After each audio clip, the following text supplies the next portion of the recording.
One by one, guests were evacuated, carefully put on buses and taken to the Pullman Hotel near the CBD.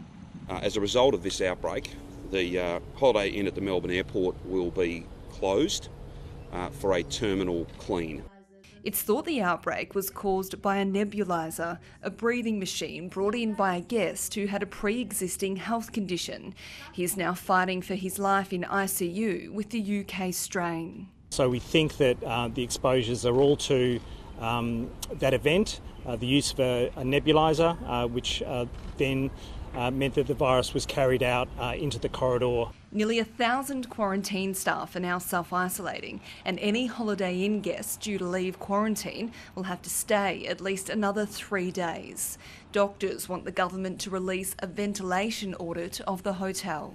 The Holiday Inn at Melbourne Airport's been there since I was a child almost, so it's been there for very many years, and I would suspect that the ventilation within is not a contemporary standard. There's no suggestion at this stage that we're talking about a ventilation issue.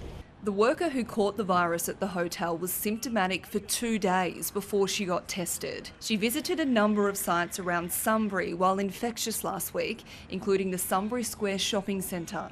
Scary, always scary. It was a bit of a shock to wake up to. 2 Sunbury schools, Salesian College and St Anne's, closed today as a precaution, and testing sites in the area were overwhelmed.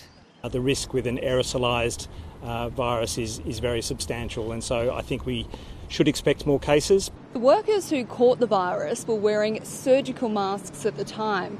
The state government says all quarantine staff will now be provided with the more protective N95 masks. Meanwhile, the Premier announced a planned increase to our international arrivals cap on Monday will not go ahead, claiming the move is too risky. Bridget Rollison, ABC News, Melbourne.